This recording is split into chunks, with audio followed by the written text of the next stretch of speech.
Problem-solving techniques. First of all, read the problem carefully. Draw a sketch if necessary. Doesn't have to be pretty, just has to be a sketch. List your given variables and any appropriate constants and the variable that you're looking for. Select an appropriate equation to use. Solve for the missing variable without numbers algebraically. Numbers only go in at the very end. Put the numbers in and solve for numerical answer and check that you have the right units. Read the problem carefully. Can't emphasize that enough. Often students will make mistakes like switching meters per second, which is a velocity term, and meters per second squared, which is acceleration. You can avoid these mistakes by reading carefully and taking your time while solving problems. Draw a sketch if necessary. Having a sketch can help with some problems, but it's not necessary for every problem. This step will be much more important next chapter when we get into dynamics. List the given variables, any appropriate constants, and the variable you're looking for. Knowing the units that go with each variable is a big help in knowing which variable is which, right? Because if you have meters per second, you know that's speed or velocity. Watch out for words like at rest, stationary, or comes to a stop. All of these are clues that either the initial or final velocity is zero.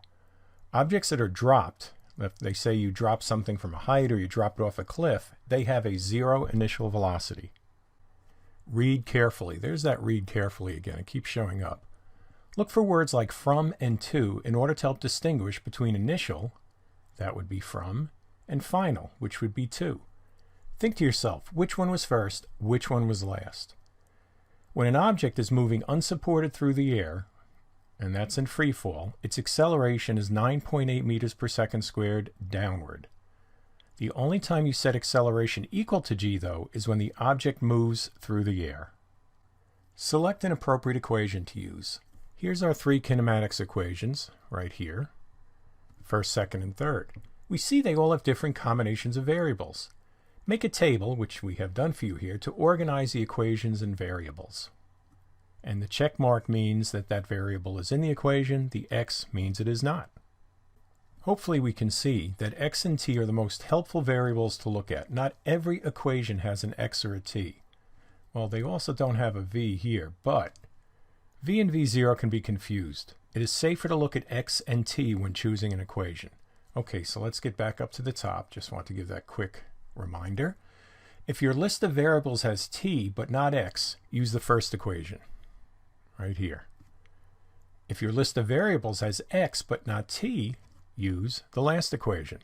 This is the third kinematics. That comes in handy a lot of times. And do you remember how we found it? We combined the first and second equations and eliminated time. And hence, that's why there's no time there. If you have x and t, go ahead and use the middle equation. Once you have your equation, move it around to solve for the missing variable. Sometimes it might already be set up correctly, but do not plug in numbers right away. That's the last step.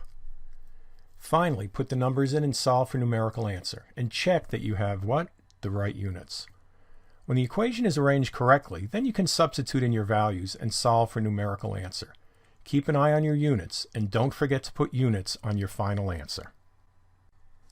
Constant velocity, what does that mean? It means the acceleration is equal to 0. So they may not say acceleration is 0, but once you see constant velocity, you make that leap right over to there.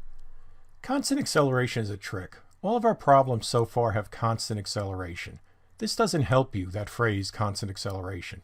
However, in the future, in APC, you'll see problems where the acceleration is not constant. Don't get confused when you see constant acceleration.